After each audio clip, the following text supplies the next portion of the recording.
Welcome to Strategy Talk, where the authors and editors discuss news and events with a splash of history. Our host today is Dan Masterson. Joining him is Jim Dunnigan, well-known military author and the Dean of Wargaming. Also, joining today's show is columnist and author retired Colonel Austin Bay. Welcome, Jim and Austin. Austin, you wrote a column that it was on being able to fight two wars. Is that correct? Is that? Well, I wrote one about U.S. preparing to fight two major wars simultaneously, one to the east and one to the west in the Indo-Pacific. But I've done two columns down in the last 6 weeks about disintegrative warfare techniques, operations, tactics that tear down a major adversary. And the term, as far as I can tell, first comes into use in the 1990s by a historian and a social scientist, saying that a society's torn down incrementally by an opponent.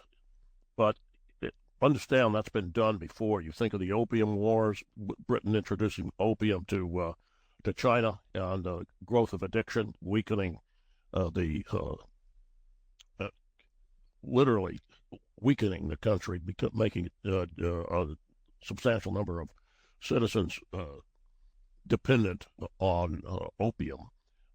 It's been done by, if you look at the quote-unquote agricultural war, where you destroyed the other side's crops, salt the fields, that starves the country out over a long period of time. It might not be one act, but it would be part of a weakening an opponent, and that's been done, as far as I can tell, since the beginning of the agricultural revolution, which would be roughly somewhere between 9,000 and 12,000 years ago.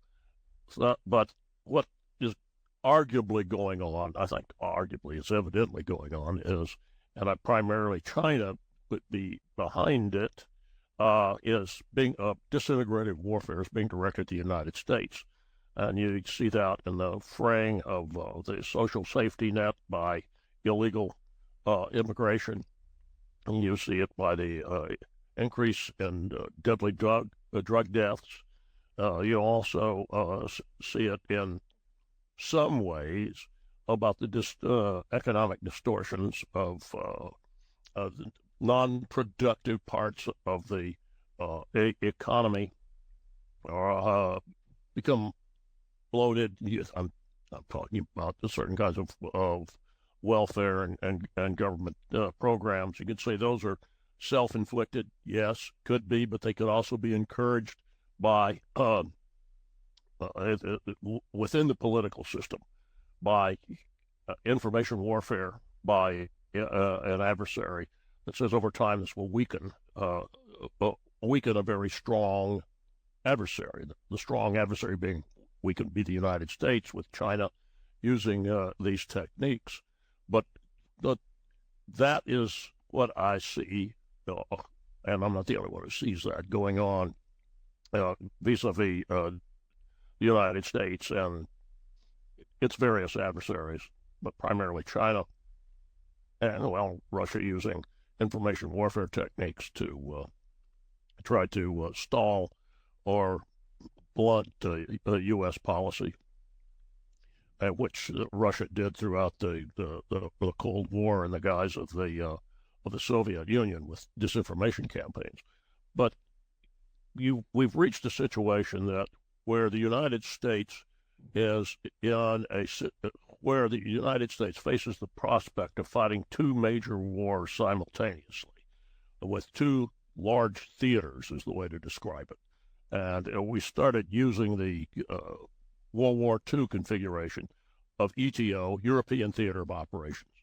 And remember, that included North Africa and parts of the Near East, and the Pacific Theater of Operations, which ran, it's really what the U.S. basically calls now Indo-PACOM, because it included operations in India as the Japanese made forays into the Indian Ocean, and also definitely land operations with the British and Indians and a few scattered American units and Chinese units fighting Japanese forces in Southeast Asia and in China, and in right on the doorstep to India. So those were two major wars simultaneously. Were they linked? Well, yes, but you also see historically the way it was fought that all of these, the Pacific is primarily a naval war. The Atlantic, yes, it's an anti-submarine war and an air war and ground combat. But it was the United States had the industrial base at the time to wage that war and wage it successfully.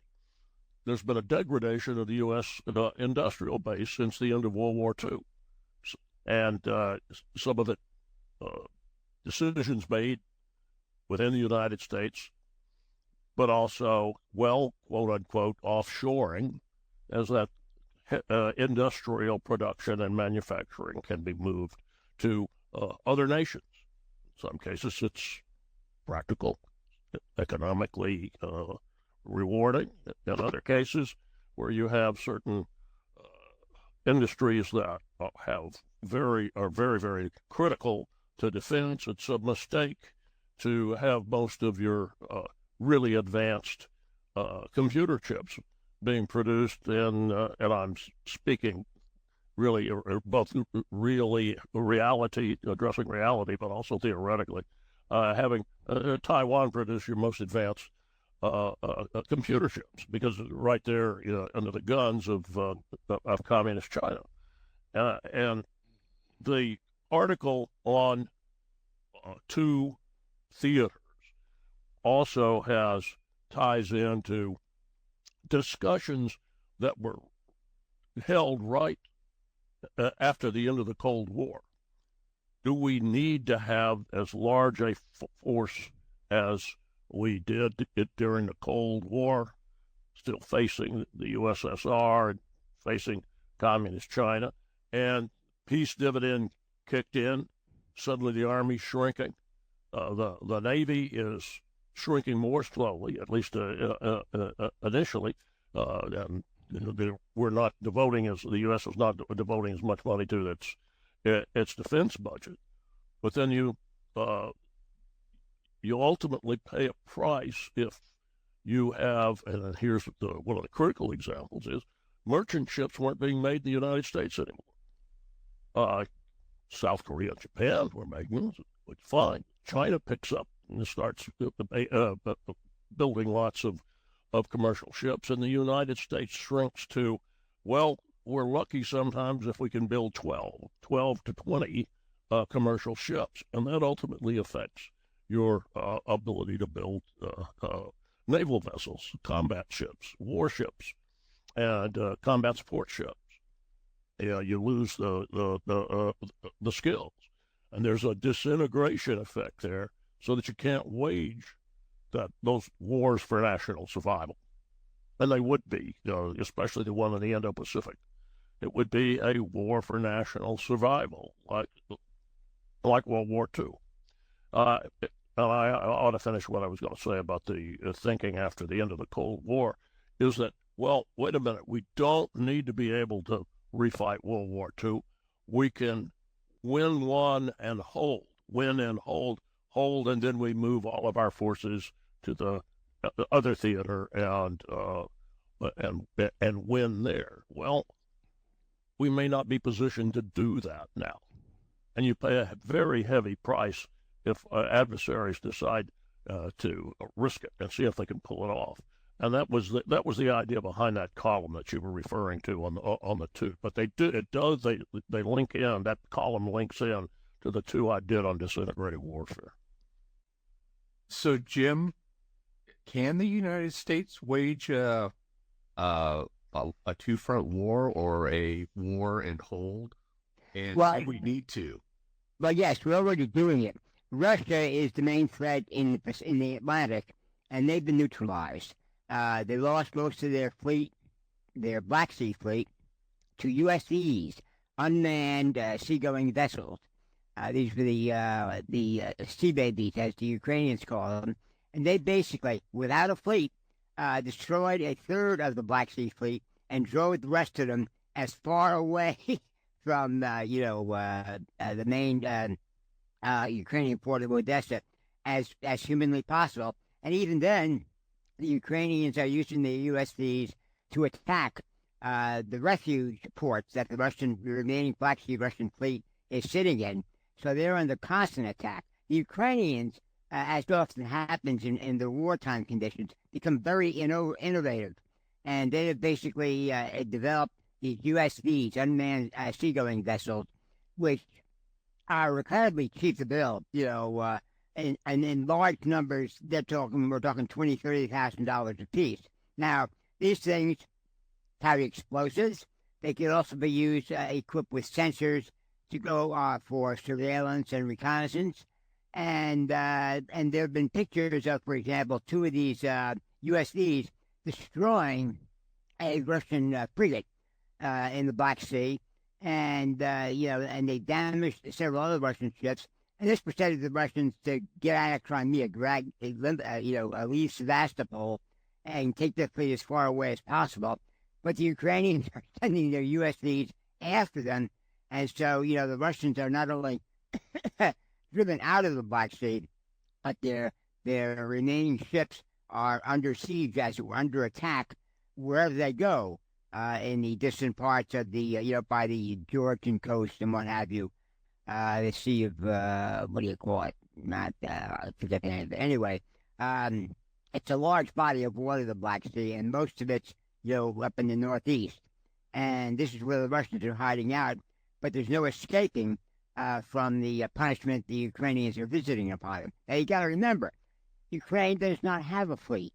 They have these USVs, and this is a remarkable new weapon. Now the United States has picked up on this, and they realize that if they produce hundreds or a couple thousand of these USVs for Taiwan, Taiwan could stop any Chinese invasion, because they just deploy these USVs.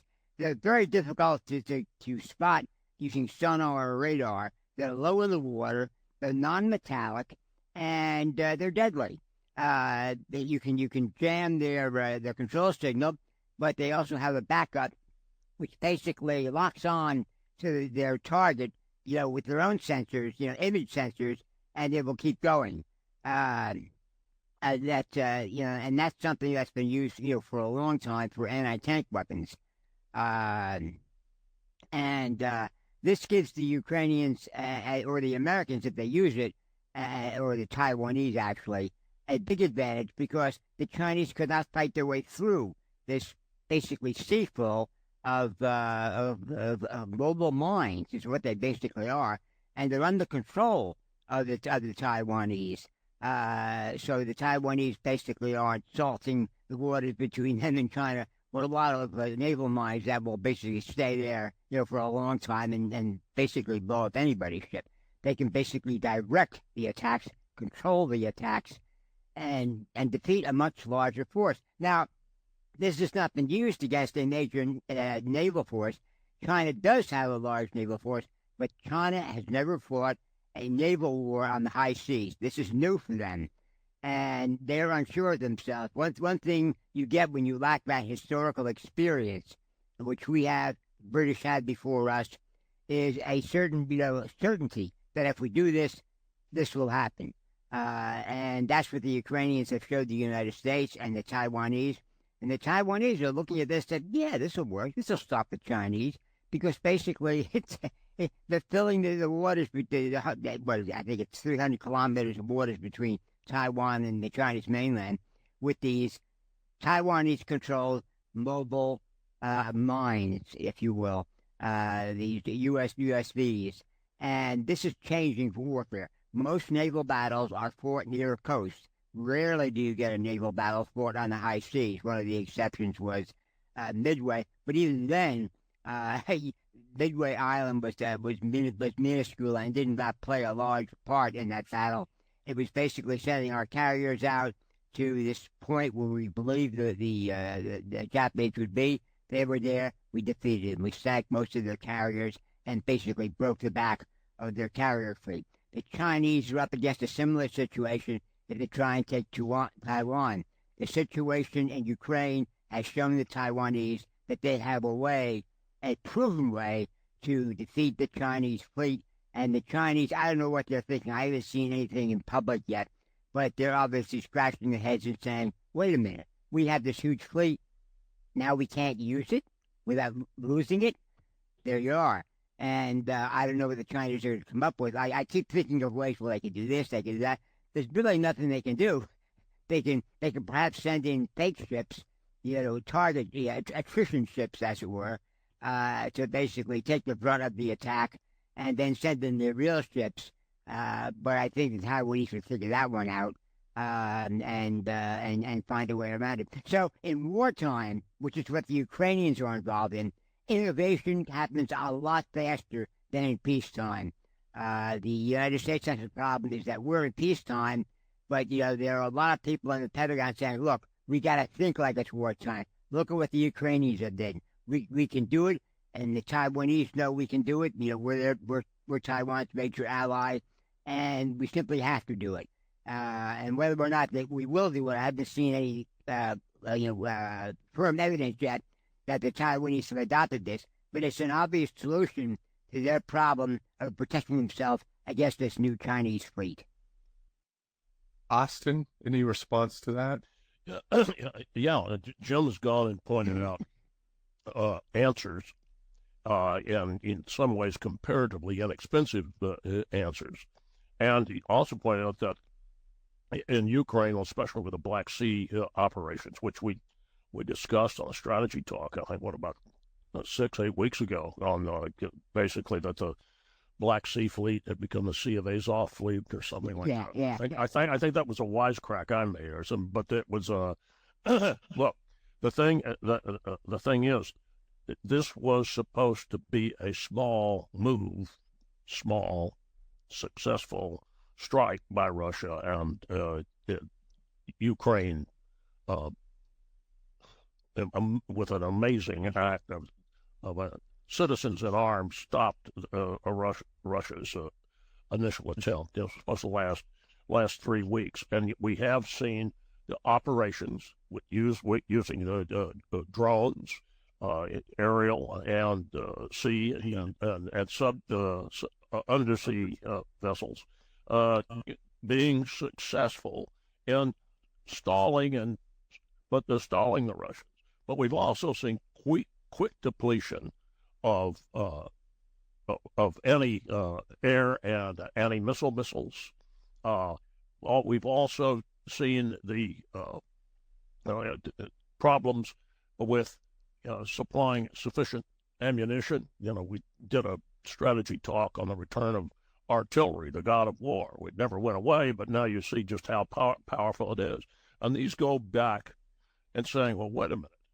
If an adversary targeted your key munitions dumps in Europe and key manufacturing nodes by European nations and took that out, does the U.S. have the ability, as in World War II, to resupply its allies and supply itself? And the thing is, we don't. Since February 2022, we have begun ramping up artillery shell production. And we've even begun building new modern munitions manufacturing, or at least adding it to a couple of our arsenals. There was two European firms, one of them Turkish, that were hired by the Pentagon to help them boost 155 millimeter howitzer ammunition production, because they're tooled. We're going to model ourselves off of some of our allies' tooling, but we lost it. And theirs are forward and more vulnerable, like Taiwan being forward and more vulnerable. And lots and lots of these unmanned air and sea vehicles they look good and they have works, but are there electromagnetic environments, in other words, jamming environments, where suddenly not only your drones fail to work, but they turn on you? What about malware and the like? If you're solely relying on "quote unquote" unmanned and autonomous combat vehicles, and you lose them in mass. I mean, that's beginning to sound what if and sci-fi, but all this has not been tested in mass. It's been tested in Ukraine, and we've seen what it's done over time. And Jim's quite correct. We talked about this actually 20 years ago. How you stop a Chinese attack on Taiwan is that you seed mines right along the coastline. And when there's a scenario there, B-52s, if you could get them in close enough, dropping anti-ship mines in the Taiwan Strait and all up and down the Chinese littoral to essentially blockade all of the China's sea vessels into Chinese ports, because they make a run for it. They have to go through these large, huge, and intelligent minefields. Okay, these are ideas to forego ideas that would blunt a Chinese invasion or Chinese open ocean operations. But these have not been built yet. They haven't been deployed. We have low missile inventories.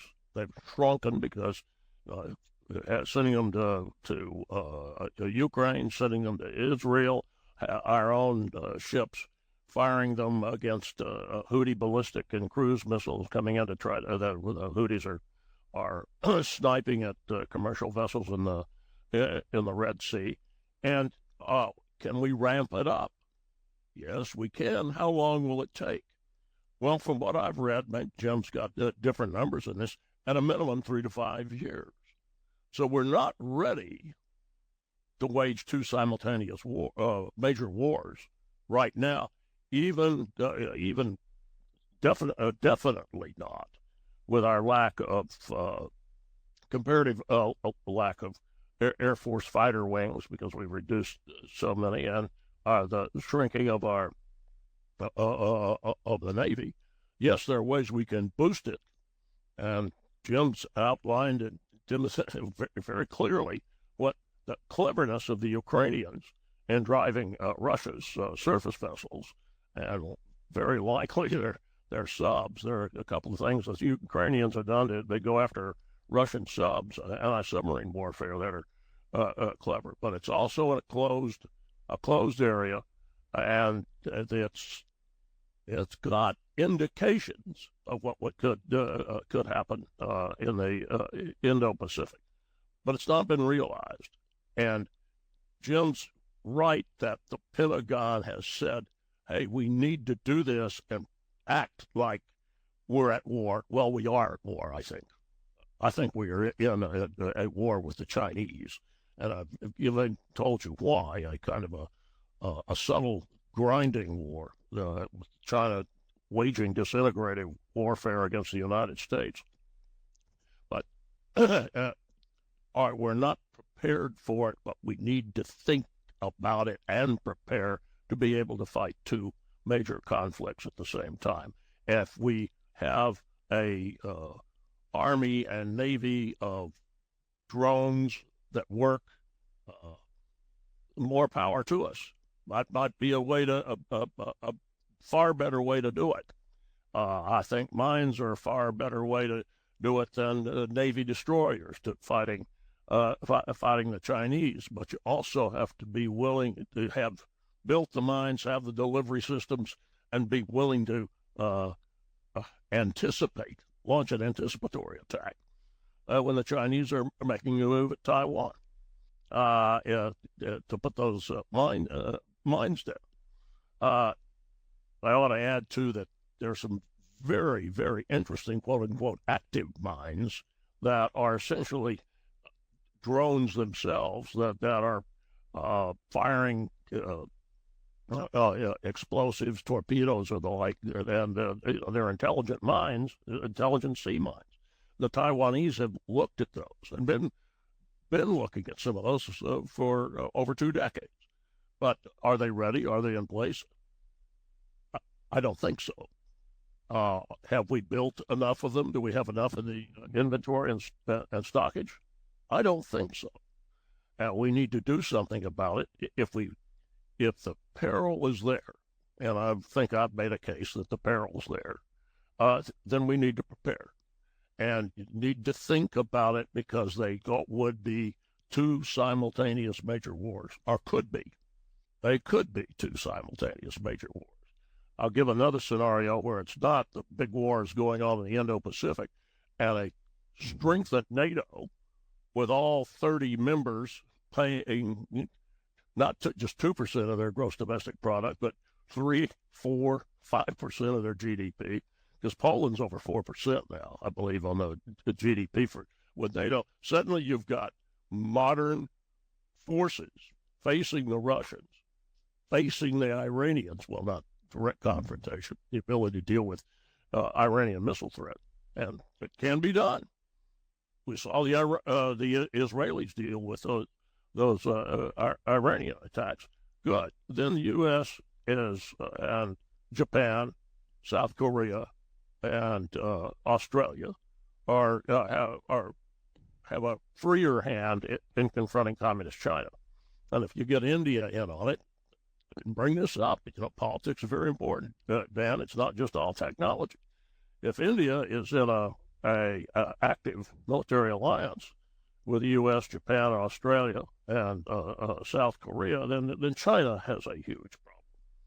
And maybe you have deterrence, and all of this discussion about could-be wars is they're just going to be could-be, because the Chinese are deterred from making what looks like a move that they'd like to make, given their increase in combat power, both with their Army and their Navy and their Air Force. So, Jim, will nuclear deterrence continue to keep the major powers from going face-to-face? Well, the nuclear deterrence has been how should I put it, a given ever since, ever since the end of World War II. Nobody seriously wants to go nuclear because it means everybody gets destroyed. So while it's there and you can rattle the nuclear saber, nobody in their right mind is going to use it. The big difference is the prevalence of cheap defensive weapons. That's where the USVs come in. The Ukrainians have demonstrated it. The United States has picked up on it. Taiwan has picked up on it. If they can produce these in the thousands, I mean, they're cheap. They don't require a lot of manufacturing, fancy manufacturing capabilities. The Ukrainians build them in home workshops. They mobilize the country. In fact, that's where a lot of their innovations in their USVs and other weapons have come from. Individual. Any group of Ukrainians individually or small groups, they not only come up with these new ideas, but they start turning them out in their own workshops. Like I say, they're using low-tech, equipment, things they can literally manufacture at home. And that's a big difference. And when you have this preponderance of defensive weapons, that's what the USV is. It's not an attack weapon. It's a defensive weapon. You basically checkmate any offensive capabilities, China or anybody else is capable of doing. Now, another thing to keep in mind with the Russians is they're in bad shape. For example, there was a recent example where the Ukrainians found some dead Russians, and they were armed with 1891 vintage Mosin Nagant rifles. Now, they're in pretty bad shape. The Russians were pulling stuff out of storage. They were using T-64 tanks last year, and now they're equipping their troops with about 39 million of these Mosin Nagant rifles were built until, I think, 1973. The production stopped. But there's millions of them around, And this is what they're giving the infantry now. And the Ukrainians took on the cross and they said, oh my God, they can't even afford an AK anymore. They're giving them these, these moisten nagats, which are a bolt-action rifle with a 5-round magazine. It's a weapon, but, it's obviously not a decisive weapon. And Russian soldiers are being found dead, with these next to them. So, the Russians are in bad shape.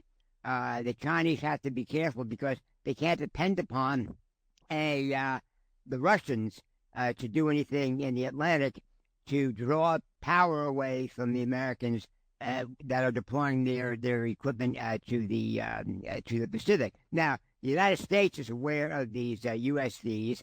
I don't know if they started manufacturing them yet. I mean, they should. They'd be stupid not to, because the Ukrainians share information. They said, look, this is how they're built. This is what they cost, $20,000, $30,000 a piece. And this is what they do, and this is what we've been doing with them. So these are not an unknown, new weapon system. They're a proven weapon system. They're a defensive weapon system, and they will basically checkmate any advances China might make. And if China cannot advance, if they haven't got a good chance to win, they've lost, because basically they depend on foreign trade. They're the second largest importer and exporter in the world, and they have to import most of their food. Now, if their ports are basically plagued by these USVs, by the way, they're jam-proof. You can basically send them out there, and if they detect jamming, they can either, if possible, they'll home on the jammer, or they'll basically go optical. They'll find a target. This is just jam-proof, targeting, and they'll basically just keep going. All you can do is try and, shoot them, and the Chinese are trying to figure out, well, geez, could we send helicopter guns out, ships out there, and shoot them out? They're vulnerable, but they're also very hard to find. Like I say, they're made of non-metallic materials. They're low in the water. At night, you can't find them. You can't detect them visually, and there are no sensors that can detect them. And they're basically the perfect defensive weapon.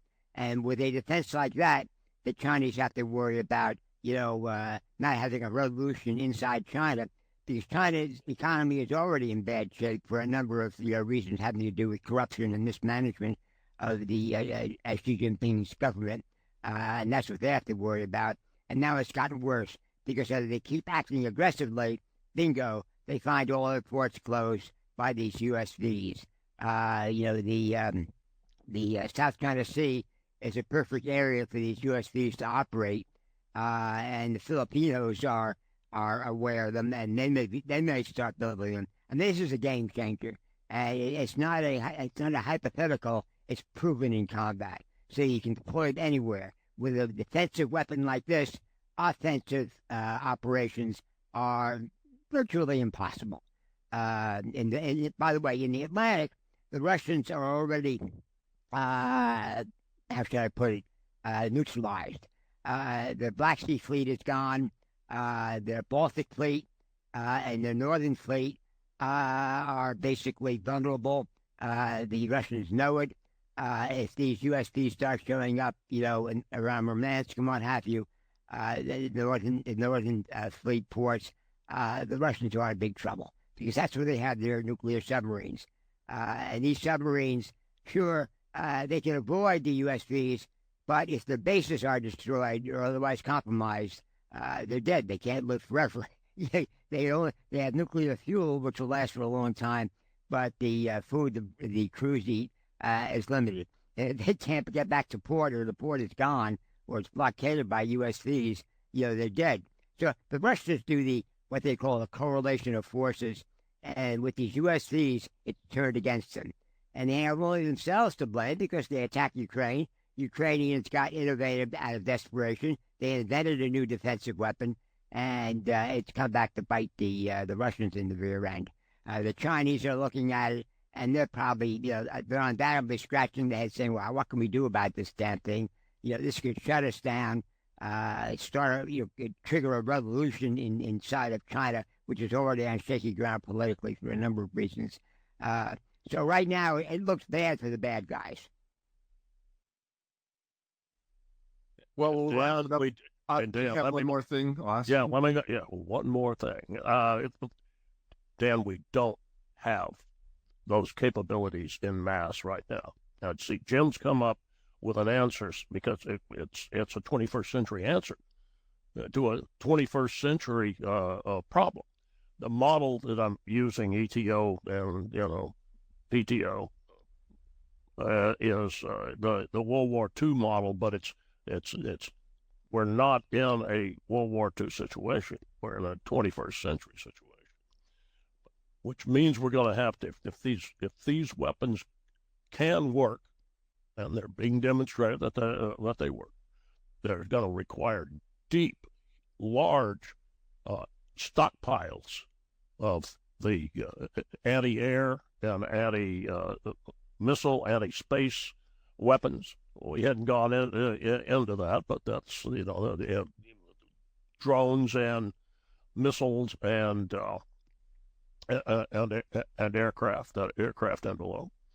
They're gonna require large stockpiles and lots of training and integration of these drones to be able to work the defensive miracle that they have worked in the Baltic Sea.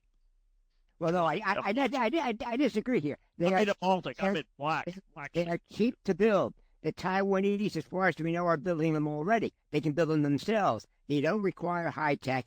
They don't require rare materials, electronics, and what have you. They are basic, cheap to make, cheap to mass produce, weapons. So even if the Taiwanese started tomorrow, if they haven't already, they can have hundreds and then thousands of these out there, and this blocks any prospect of success for the Chinese attacking Taiwan by sea. Now, the Chinese could take a chance. They say, well, now they haven't built up a stockpile as far as we know. We don't know because, again, they can be built quickly and in large numbers. We're talking weeks and months because that's what the Ukrainians did. They started with nothing, and bingo, within a couple of months, they had hundreds of these things, and they had basically defeated the Black Sea Fleet, and the Taiwanese could do the same thing with the Chinese fleet. Now, if they're not doing it, shame on them. But the Taiwanese are not stupid. They are under threat, and the Chinese may realize that, well, if they haven't built up the stockpile, we can attack them now. But the Chinese are also prudent. They say, well, if they have got a stockpile, and they can build these things quickly, we'd be foolish because we'd attack, we would be stopped, not lose, but stopped, which is as good as a loss. And the Chinese people would say, what the hell are you doing, Xi Jinping? We're going to starve to death if these damn, fiberglass, weapons, close our ports and stop all our foreign trade. We'll be out of work, out of food, and out of patience. And the Chinese don't want that. I'll go back to what I said again, Dan. This is an answer, and it's a 21st century answer. But it's not available now. Could be quickly, at least in Taiwan. Taiwan turning around. But you've also got issues all up and down the Chinese littoral and down into the South China Sea. South China Sea is a perfect place for many of these sea drones. Jim already brought that up. Need to see them in the Filipino and Vietnamese inventories. Then they become deterring with just U.S. and Japanese backup. But they're not there now. And they could be the answer, may well be the answer, to deterring China so you don't have a super Indo-Pacific PTO, Pacific Theater of Operations type war. But the thing is though, what's good is that we're able to sit here and talk about it and come up with some answers on it because the problem really does exist. Well, we'll wrap it up there, and we'll talk to you both next time. Take care. Bye, guys. Take care. Bye, guys.